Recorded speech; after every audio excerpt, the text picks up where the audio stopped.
I just finished one of the most incredible interviews I've done to date. I'm talking with Patrick Byrne, who was an intelligence asset for Obama, John Brennan, James Comey, and how they were trying to blackmail and manipulate Hillary Clinton, how they had to quickly cover up with the Russiagate hoax, how the elections are being rigged. It is fascinating. I'm asking you to please like and share this with friends. This was difficult to get. He was very open. He spent $80 million proving this. And now we're starting to see stuff from Trump, Pam Bondi, and from Tulsi Gabbard because of him and other people that are bringing the truth to the White House. Please enjoy. All right, today I am joined by Patrick Byrne to talk about the 2020 election, in fact, many elections for the last 20 years, how the CIA, China, Venezuela, Iran, they're all attacking the United States, trying to rig our system. Patrick, thank you so much for joining me. Oh, what an honor to be on your show with a good citizen of Harriman, Utah. I spent 20 years there looking out the window at Harriman. Yeah, it's a good area. I like living in Utah.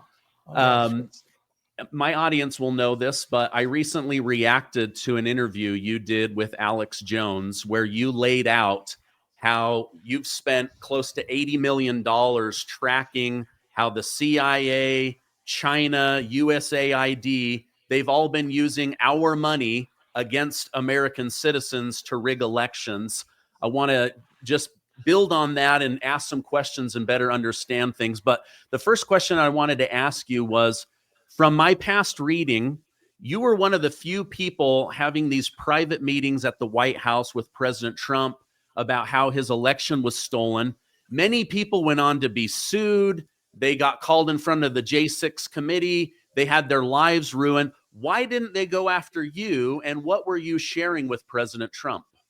Well, I've written a book about that. It's called The Enemy Danger Close. General Flynn made it into a movie called The Enemy Within. You can see on Amazon Prime, where that scene in the White House is word for word. We acted out word for word what happened in that Oval Office. There's an actor, a younger and handsomer actor playing me. There's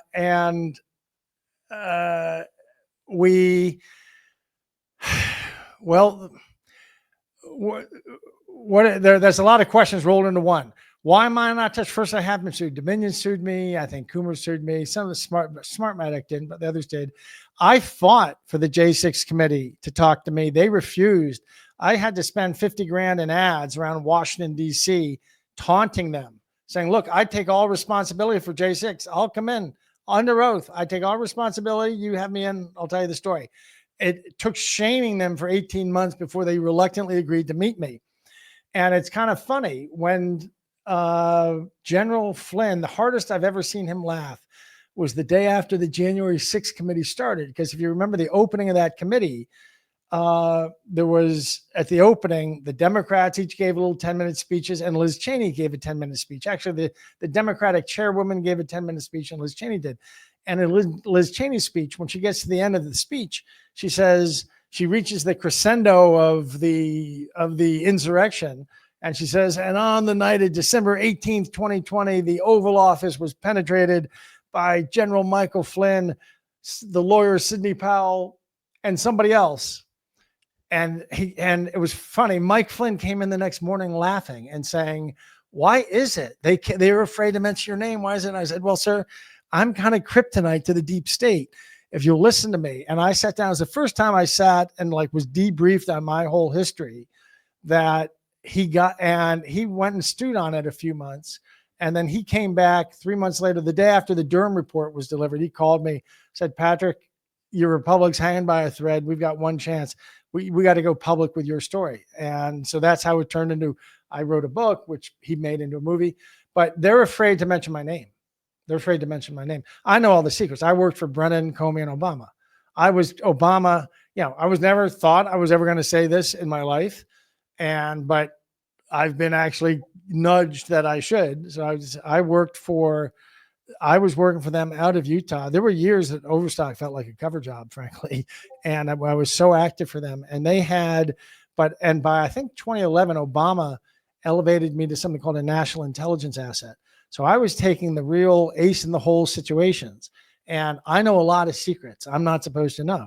And that is why the bad guys, if they blow me up, if they prosecute me, whatever, it backfires on them. They cannot center me in any way. They can't even mention me. That's why they find these circumlocutions to get around even mentioning me. That's why the mainstream smart people notice this and get in contact, who say, given your prominence in all these events, Patrick, why do they write these stories in ways that they even avoid mentioning you? It's so weird. And I say, yeah, they're all afraid to center me because they know at the bottom of all of this is this truth. This all started as a coup from Barack Obama against Hillary Clinton, Thanksgiving 2015, and I was let in on it. I was asked to take part. They made me think I was taking part in law enforcement. This isn't a theory. I took part. This was a coup from Barack Obama against Hillary Clinton. They had me bribe her so that Barack Obama could blackmail her. But I didn't understand why they were having me do what I was doing. And this was actually all run out of the deep state. Utah has more than its share.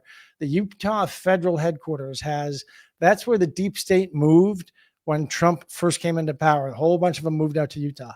And so anyway, that's why they're afraid. They don't want to, they could, although I did hear in the last year of Biden that they would arrest me if I set foot in the US. I really stayed ashore more or less. I mean, I stayed abroad the last 2 years of Biden under the strong belief that I would have been arrested had I come ashore. Okay. I was doing a bunch of illegal things. There's no reason they couldn't. Okay. I had this DHS guy. I brought some people to a DHS guy in a foreign country, this very high level DHS guy who debriefed them for 3 days. At the end of 3 days, he said, me and my guys, we can't even sleep. This is the biggest crime in history, Byrne. But do you realize how illegal everything you're doing is? You have any idea? So anyway, I was actually thrown out of, anyway, I shouldn't, I go too far abroad. What else would you like to talk about? Okay, so now you've prompted another question. We'll get to the election in a second. So okay, so you're this asset, this intelligence asset for Obama. What are your thoughts on all of this coming back into the news? They find these burn bags about Obama and Hillary Clinton, and do you think we're going to actually see justice on anybody? Yes. I think that they're digging down like through some Roman village till they find the Etruscan foundations of it. The Etruscan foundations of all of that is this story that involved me. I'm glad that they're back to saying they have broken through the idea that the Russia hoax started in August of 2016 with Crossfire Hurricane. That's not when it started. That's when the paperwork shows that it started, but it started a full year before that, maybe even 15 months before that. So they're just now they've broken through the cover story, but they're digging all the way back. But at the end, you're going to find this all started as a coup from Barack Obama against Hillary Clinton. Donald Trump won in a fluke or whatever, surprised them. And so they switched to this Russian hoax. And I say this is the guy that had bribing Hillary and shagging Maria. So I know what I'm talking about. This was everything from Thanksgiving 2015 forward was a big, we've been living through a soft coup. And I know this because I was working for Brennan, Comey, and Obama, and I was in the middle of it until I figured out what was going on. Why did he want to blackmail Hillary Clinton? Did he not want her to become president? As it was said to me in early February of 2016, Patrick, Hillary is going to be president and nothing for 8 years, and nothing's going to stop that. But think of it this way. While she's president, think of there as being in the Department of Justice, a Bunsen burner, and the hand and the Bunsen burner. You remember your high school chemistry, a Bunsen burner, Steve? Yes. Your Bunsen burner has the information about the bribe on it. The hand on the Bunsen burner will be one of Barack Obama's people. And this way, if Hillary's a good girl and defends Obamacare, the flame stays low. If she's a bad girl and thinks for herself, it gets turned. This way, Barack Obama is going to manage Hillary Clinton for 8 years. Then she steps down and Michelle's going to run. And Patrick, that's the plan. So that was the plan. And so they needed, for that to work, they needed me to successfully get a bribe to her, which I managed. I arranged a bribe of $18 million for her, which she took in like January 15th of 2016. So that's really the backstory. This is all a Barack Obama coup. against Hillary Clinton. When Trump won, it all morphed into this Russian setup. Officially, it starts, I see now they're saying it starts December 7th, 2016, Barack Obama's involvement. That may be when they served the Russia hoax. It started in July of 2015. I think I can show it started in February of 2015. That's when they began baking the cake. They may have decided to serve the cake, to begin serving it on December 17th, just 7th, 2016. But they'd been baking it since for about 18 months. No, they'd been baking it for almost 2 years by then. Okay. Do you, one question before, do you believe Trump actually won 2024, or did they allow him to help cover up the 2020? Neither. Trump did win 2024. He legitimately won it.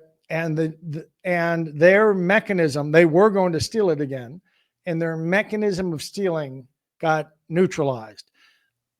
So I'm not saying anything more than that, but they have a mechanism. It turns out that they have a mechanism, and this is all stuff I've been laying more and more out over the last 2 or 3 years. There is in Serbia an office that is wired in that can enter all of this election stuff around the world. So really the backstory, let me come at this from a different direction. What really happened is a mafia came to power in Venezuela 26 years ago. It's called the Mafia of the Generalissimos. Only the way they say that obliquely is the Cartel de los Soles. The Soles is the suns. In Venezuela, the generals don't have stars. They have a sun on their shoulder.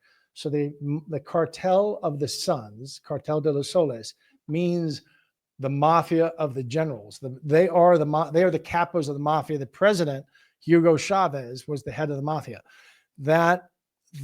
And there's also two very smart people within it, a Hannibal Lecter type psychiatrist named Jorge Rodriguez, and his sister, who's now vice president. And their importance comes in later. Anyway, this mafia took Venezuela, which has the largest oil reserves in the world. And so they wanted to steal two things. They nationalized the national oil company of Venezuela, PDVSA. They nationalized it. And then they have since looted $4 trillion, incidentally, while their own people starved. That mafia looted $4 trillion. The other thing they did was they stole the election system. Now, because if you're sitting if you've just stolen the world's biggest gasoline station and you're pumping $4 trillion out over 25 years that you're pocketing, the other thing you need to make sure you got is the election system, so you never get dislodged.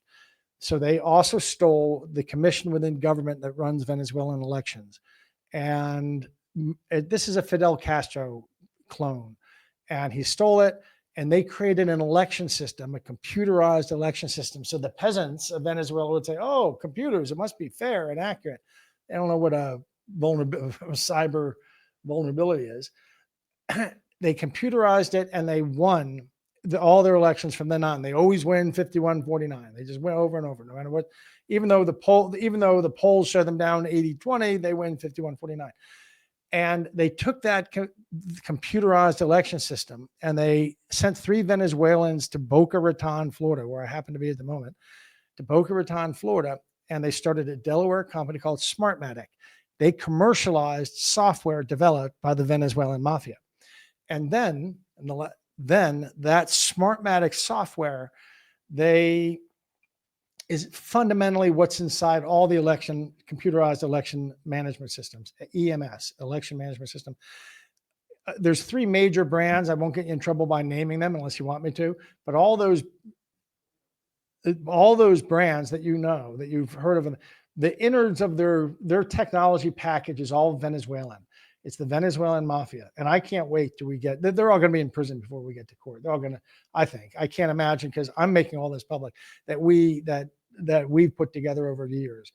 And anyway, but this is what's happened is, as crazy as all this sounds, finally the government has stepped in. Tulsi Gabbard, it was a very hot potato politically. Nobody wanted to touch this. Nobody had the backbone. Even when Trump came to power, DC didn't want to touch this.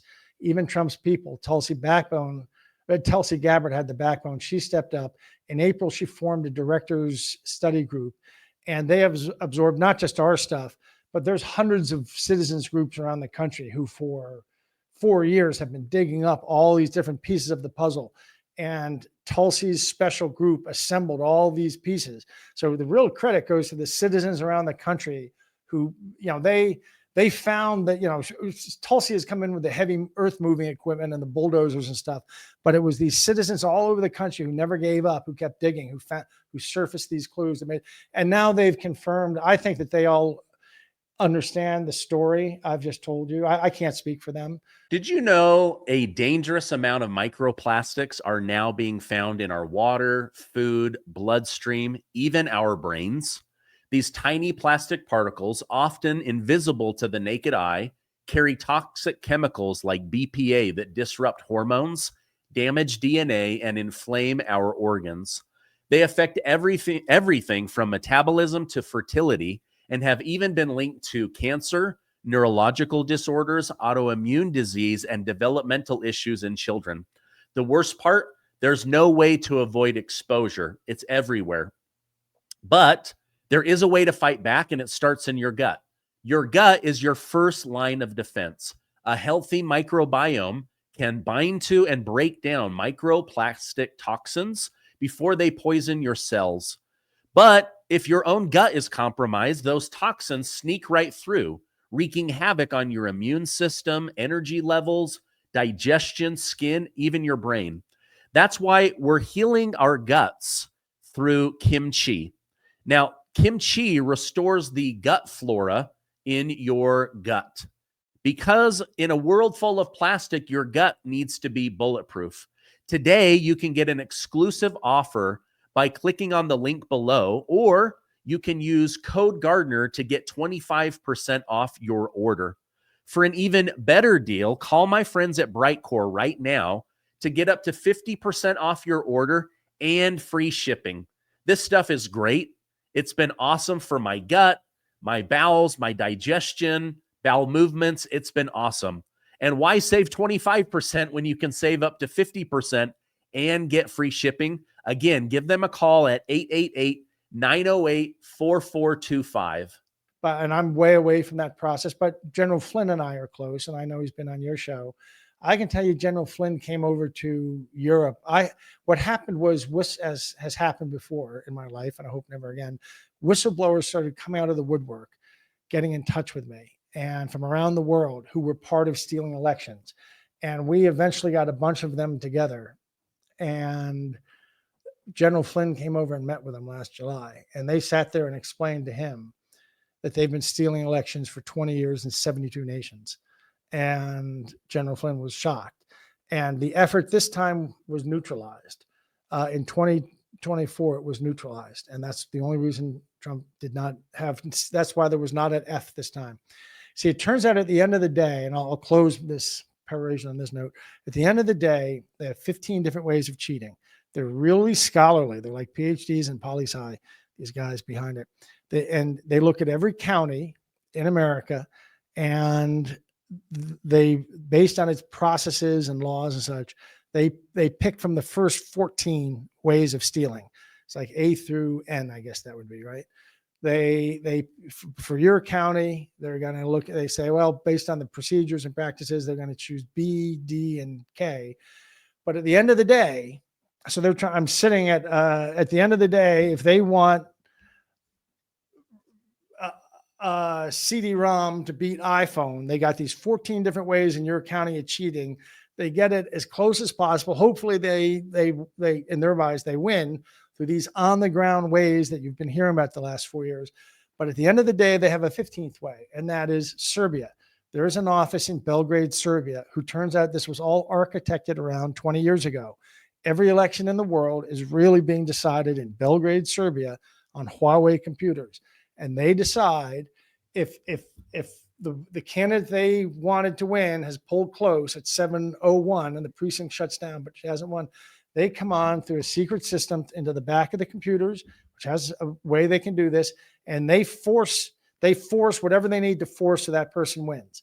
And they'll force it in a lot of places. If the race is closer, if somebody wins by 40.25% or more, there's no recount. But if they win by 50.25, but if it's 50.2%, there's an automatic recount. They'll even make things so that their candidate wins by 50.26%. So there's new, I mean, they have it down, and that's done out of on Chinese computers in Serbia. And we have all this. This isn't a theory. We have all the proof of everything. We have the people, we have the confessions, we have everything you could have.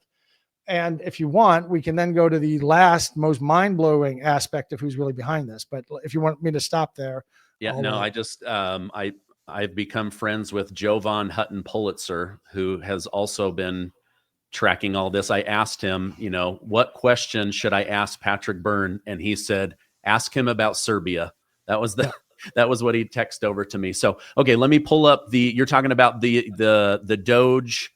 Yeah, well, Alex got that a bit wrong. I didn't want to clarify him in front of his viewers, but DOGE didn't make these reports. DOGE surfaced the data. One of the great services Elon Musk gave us is he made it so citizens can go in and look at all this government data. So he did that. We had some researchers go in and they found this. It turns out that there is in Arlington, Virginia, an NGO called CEPS.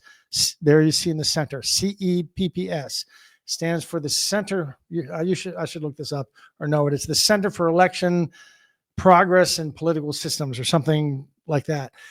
It has been funded. Well, it has been staffed by the Open Society Foundation. Now, who's behind the Open Society Foundation?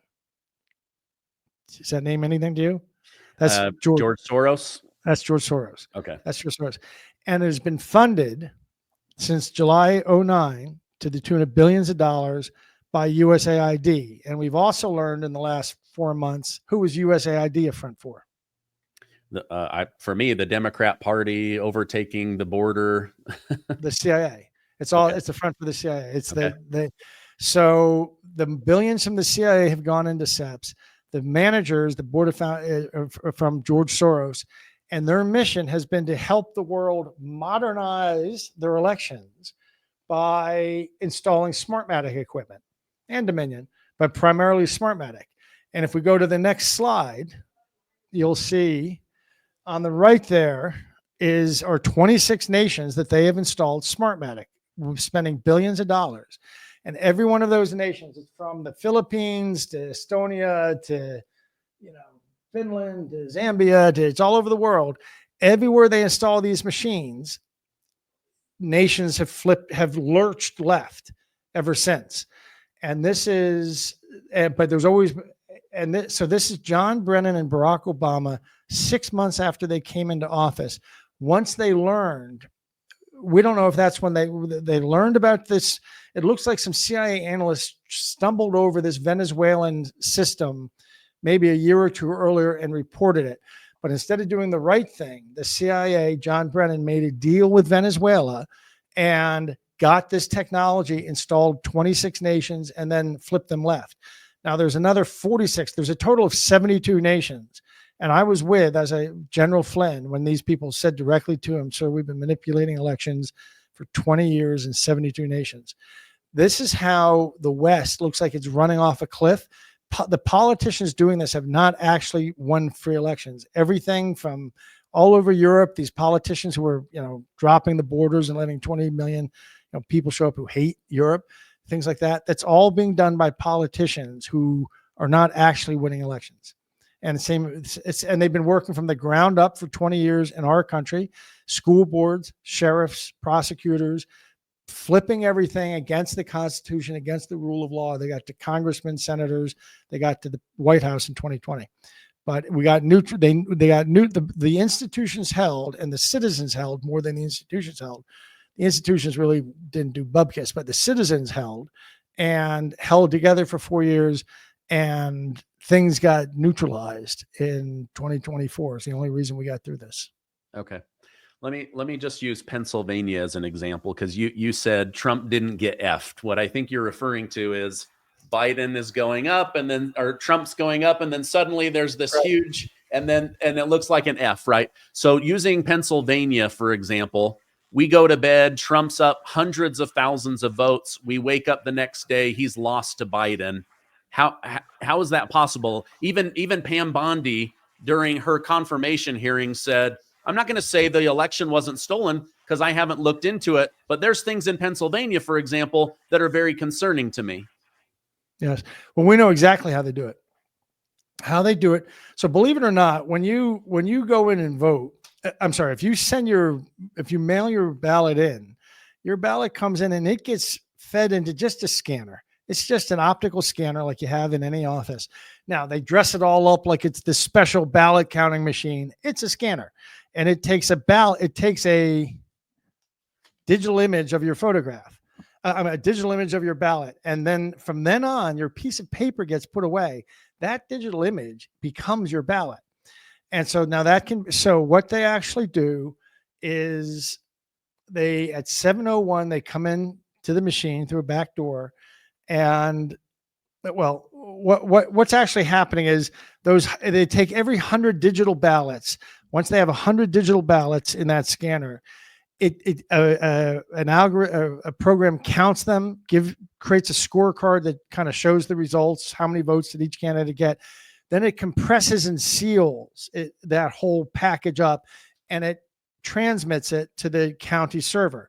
That's how it's supposed to work. What they have is either they can put a hidden script on the machine that there's like a 15-second pause while it waits, and then it translates. In that 15 seconds, it opens up that stack of 100. It actually edits the photographs. Recompresses them, and then transmits that. Or they can do it after the fact. They can do it after the fact from Serbia, and they actually go. So all this stuff about recounts never find it, because they'll show you recounts as if people are sitting there going through boxes of paper. That's not how recounts are done. People sit at screens, and they just get shown digital images of ballots, and they agree on where should the vote be given. But they're just going off digital images, which themselves can have been edited. And it's done, really, it can be done on an industrial scale out of Serbia. So there's this huge transmission. This part started 4 years ago, a huge transmission of the digital ballots on our systems gets transmitted to Serbia. There, the images are corrupted and swapped, then sent back and put back in the machine. So if somebody sits in and with the change votes, the change results, the phony results, if somebody sits there and say, I want to recount, I challenge these results, all they're taking that stack of digital images, opening them up, and people sit and look at them and say, no, everything matches. They're not taking out the paper, or they take out a box of paper and they show some people doing it just to put the photograph on the front page, but it's all done digitally. So everything, they have corrupted the system right back down to you can't even take the digital scanners results. You have to get the pieces of paper out. That's how they've done it. And they've done it along with a lot of lawfare, and they really studied how to overthrow our society. So like any lawyer who picked up a pen to try to work on any of this got disbarred and things like this. Yeah. And of course, they have total information dominance. This was a communist revolution we just lived through, and we're the only nation that ever got through it. Okay. Question. So on my show in the last couple of months, there was a story where China was sending hundreds of thousands of fake driver's licenses and pre-filled out ballots. I believe you were removed from Twitter, but I remember seeing a story where there was like a warehouse in Georgia where they were storing ballots, and the FBI destroyed everything. Can you tell me about that? Close. There was somebody I was working with in Georgia, who had a whole bunch he was actually not a bounty hunter, a bail bondsman with 30,000 felons. So a guy like that has hundreds of private eyes and different people to work from. One of them was a young gal like that, out of that girl with a dragon tattoo with blue hair and facial piercings and stuff. She got dressed up as Antifa, and she just went into this warehouse where they were running the Fulton County, Atlanta, Georgia election. And she just went in and went around and saw there were different stacks of blank ballots. And she took samples from different stacks. Now, all those ballots were supposed to be printed at the same shop, and she got samples, stole them, not of blank ballots, unused ballots from different samples, got them in her bag. We got them. That's where I was on January 1st, 2021. I was with a couple retired FBI forensic examiners specializing in paper forensics, and they examined it, and they said, here are the set of ballots.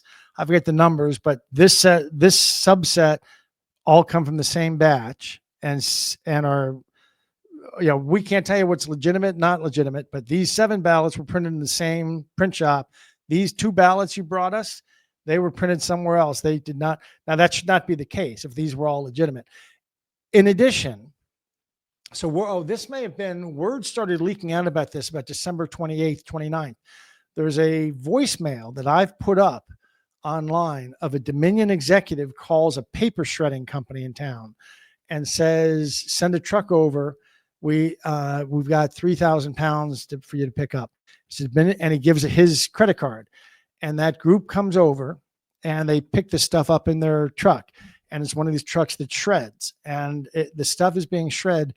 The people I was working with got to that truck and stopped it mid-route, told them what they thought was going on, and had them go to where they found, I think somebody had bail bondsmen know a lot of people, so they found some mechanic shop that had an empty bay, and the truck went over and dumped out what was not shredded yet on the floor, and as well as all the shredded. And no, I guess it had all been shredded, but some of it had not been well shredded. But what they had shredded was not just normal shredding where you make a strip. They were doing a military grade confetti stripping where you're shredding like that. So you can't but they paid for the deluxe shredding. And there was a handbill, an invoice that had not been shredded that showed that it had come in that was for a box of a printing, something that had been printed in the Chinese printing shop that was unshredded. That's right. Some things had stuck to the wall of the internal of the shredding confetti making machine. And when they stopped and emptied out, there were some things stuck that hadn't been shredded, including that. And the DHS was all up on this and cooperating with the DHS field agents. The FBI showed up and they took command of the whole scene. They took possession of everything. There was a fight between them and the DHS agents. I got a message up to the Oval Office, or I got to somebody who could have given it to the Oval Office. But God, Trump is surrounded by a bunch of people that they're like throne sniffers. Or at least Trump won the first administration. And they were all more concerned about who got to talk to Trump and who's sitting closer to Trump. They're all like a bunch of French medieval, courtiers whose whole life is being in the court. And they're stupid. They're just thick. And you give them a piece of information like that, that should have gone right to the president, and he should have made a phone call to an agent on the ground, and this could have been stopped. Instead, you have these dumbs you got to work through. This whole thing could have been stopped in easily November and December 2020 if the people around Trump had been effective. They were horrible to work with, useless lawyers, starting with Rudy Giuliani, who was drunk every day at 10 a.m. And people wonder, what do you have against Rudy Giuliani that you say this? Well, I don't know. I always loved Rudy. Rudy's drunk every day at 10 a.m. And I'm sitting there trying to explain the most complicated cyber crime in history. And he's got no interest in here, Anyway, but he's not the only one. There were all these people around Trump. Very few are even loyal to him. And they're just schemers. And you can't work through them. You can't get anything done through them. So anyway, but he could have stopped things then if he'd called this field agent. But you can't there's too many people in the way who don't have Trump's interests at heart. Anyway, but that all got under the FBI direction. They got the truck back. It all got swept up, put in the Trump, and the guy was told to finish the shredding and then burn everything by the FBI, by some FBI agents. Wow. So they burned all that, just like they burned Thomas Matthew Crook's body, the person that tried to assassinate Trump. Yeah. Isn't that wow. weird? That must be their go-to method. Who do you think's behind that one? I don't know. I mean, I was reading something just last night from Mike Benz, who was former cybersecurity, and he was just pointing out, like, there's no way that this was just a young kid with no digital footprint. He's got phone connections that are encrypted that the FBI can't get through. He's been doing target practice where cell phones are overlapping with FBI. I don't know. The whole thing is weird, but the fact that they're testifying, the Secret Service and the FBI are testifying that there's nothing to see here to Congress. Meanwhile, they're secretly burning the body. The whole thing makes no sense. Yeah.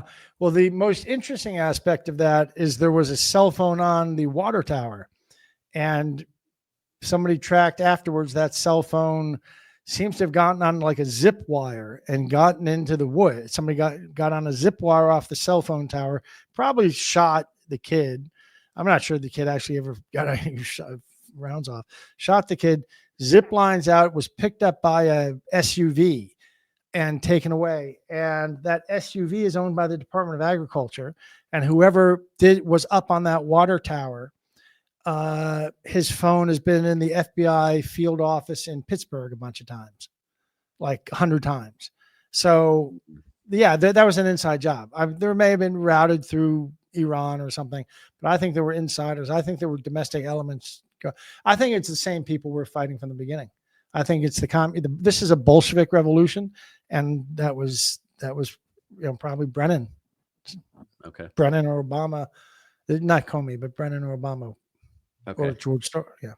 But you think these people are going to be held accountable? Like the information that you are sharing with me, that's made it to Pam Bondi and Kash Patel, or at least President Trump?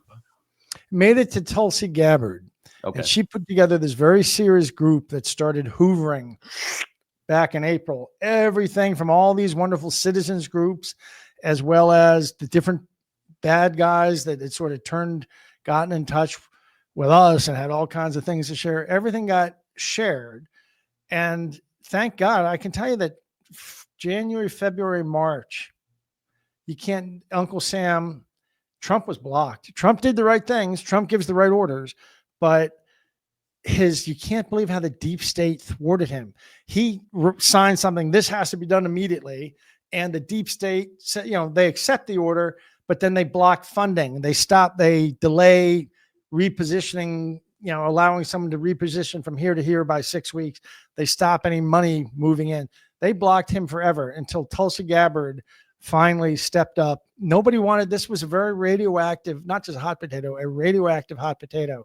She stepped up, formed a study group, and they've absorbed everything from all these citizens around the country. And, they've done their own. I don't mean to take any, the citizens get ultimately the credit, but it's more like, the example I would use is, the Easter Island, we have those statues of the heads, 15-foot heads. It turns out there's like 40-foot bodies underneath some of them. Imagine a citizen saw this hillside, some citizens, and some hillside, there's no statues there, but something doesn't look right about it. Some bombs, and some citizens spent 4 years up there with teaspoons and little garden spades digging, and they get down to, the top of the head, the hand raise, something like that. And then they alert Uncle Sam. Uncle Sam comes in with the excavators and the bulldozers, and they, in 3 or 4 months, get done what those citizens couldn't get done in 400 years of digging with their teaspoons. And it's been wonderful to see. We're not trying to take any of the credit, those of us who were involved in this. It's been wonderful. They can get done in 2 days, but we could get done in 6 months of FOIA requests and fighting things in front of judges and stuff. They can get done in 2 days. So it's just, they've gotten to the bottom of everything. And again, I'm not involved with them. I'm a country mile from them, but I know a lot of the people that they've been demanding to talk to. And I think that their minds were blown and they know everything. There's been a big fight. To be honest, there's been a big fight. My understanding is this was all ready to be revealed by late June or early July. And the deep state has been fighting with Tulsi Gabbard to make this report less comprehensive. And she has finally refused. I mean, she refused. She's black and white. But the deep state wants them to say they found some vulnerabilities. The deep state doesn't want them to say elections have been hacked for 20 years. All these machines were compromised for 20 years. And in fact, we knew about this for 18 years. And in fact, we used it ourselves in 26 nations ourselves. And we've been doing it to flip the world left. They're just like the top of the CIA is in cahoots with China. They have this globalist vision, and they've been flipping nations left, flipping nations globalist, let's say. Okay. It's hard to believe, but the CIA turns out to be behind 2020. They use the Chinese system. The Chinese they have this system I described. Venezuela's been at it for 20 years, but it's turning out to me that the CIA, I think there's very strong evidence now that it was the CIA pulling the strings on 2020 and not China. Okay, interesting. Okay, I put out a poll to my audience. About 500,000 people responded, and the number one person that they say Trump's best pick was Tulsi Gabbard. I put like Marco Rubio, Tulsi, Pete Hegseth, and Kash Patel, and she came back. I think she's had tremendous courage. I look forward to seeing what comes of this. Final question. I appreciate. I know how valuable your time is. Newsmax just settled a $67 million lawsuit with Dominion. They're not saying they're guilty. They just want this to go away so they can move on. Your thoughts on that? And then what was the outcome of your lawsuit with Dominion? My lawsuit is still pending. I can't get him in a courtroom. The judge won't let my lawyer be my lawyer. We're fighting it all the way to the Supreme Court. The judge, my lawyer Stephanie Lambert has become like the expert in this. The best lawyer in the country, knows all the details of all the 15 different ways of cheating. She's been with me for this ride. They want me to get another lawyer, and I'm refusing. But why Newsmax did that on the day they did, they happened to do that on a day that like all hell's breaking loose on this in DC. Trump came out Monday morning or Tuesday morning and said, and did a long tweet or long thing about elections, and now he's mentioning it left, right, and center. That's not a coincidence. The avalanche has started. Newsmax held out all these years, and then just now they surrendered. That's odd, but they made a mistake, and they're incorrect. They were correct. Their reporting was correct the first time. Interesting. Well, it says right in there that they're not admitting guilt. They just want this thing to go away. So anyway, we'll see what comes of that. But yeah, my feeling is there's a lot more going on that Trump is leaking out to the people, and something big is coming. And I just, I'm trying to get it out to my audience. But, a lot of people are at this point, they're like, why are we still talking about Russia? Oh. Nothing's happened for 10 years, No, he's done something. He sent 3 warships, a submarine, and 4,000 Marines to the north coast of Venezuela, and a $50 million bounty on your head as a president. And Marco Rubio is saying we don't even recognize this guy as the president. They're saying it's time for you to flee to Russia or we're invading. And so Trump's doing just what he should. This was an act of war by Cuba and Venezuela. There's no peace can be made with them. There's people surrounding Trump, trying to get Trump to make mineral deals for $4 billion. And forgive Venezuela. There can be no peace. They overthrew our republic. They've been doing dirty stuff for 20 years. They overthrew our republic 4 years ago, and Maduro has to leave. There can be no peace. We got to get rid of those regimes, that regime primarily, and then we can start. Then we can start talking about cleaning up at home as well. Yeah, I'll just show this to my audience really quickly. Can you close it? Oh yeah.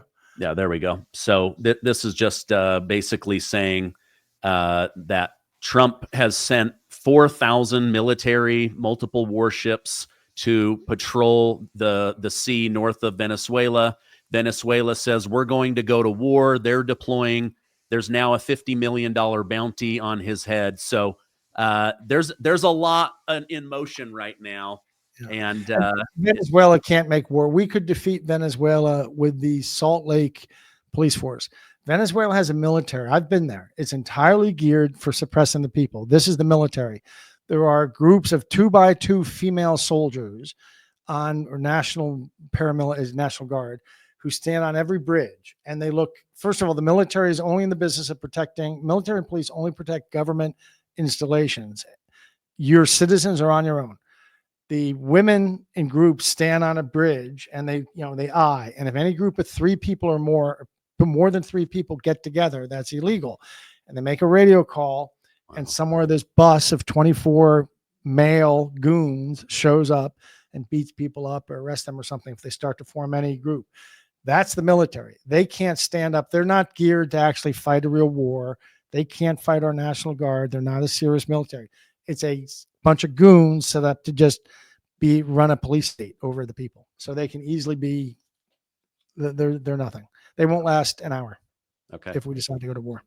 Interesting. Well, Patrick, I know you're busy. Thank you so much for coming on. I know you've spent a lot of money, time, resource getting this out. I'm so grateful that Tulsi Gabbard and Trump are taking action. And I just ask my audience, be patient. None of this stuff moves overnight, but man, so much has happened just in the last couple of months. I think there's reason to be optimistic. This week and last week and this week it has started. If you look closely, the things coming out of Trump's mouth, the things they've said, told something about Tulsi's delivered this report. There's things coming out of Trump's mouth. We got 3 warships off the coast of Venezuela. I see that the DOD released a photograph this morning of some SEALs going ashore somewhere in South America. This is all, it's not accidental. This is a language we are speaking to the government of our country is speaking to the government of Venezuela, and they have to leave. They have to leave. Their last election, they lost 80-20 and they just refused to leave. Wow. All right. I'm going to put some direct links down below so people can follow you, check out your book, check out your website. Thank you for all that you do. I hope you have a great rest of your day. Thank you, Stephen. Please include the Twitter link. Thank you very much, Stephen. I will. Thank you.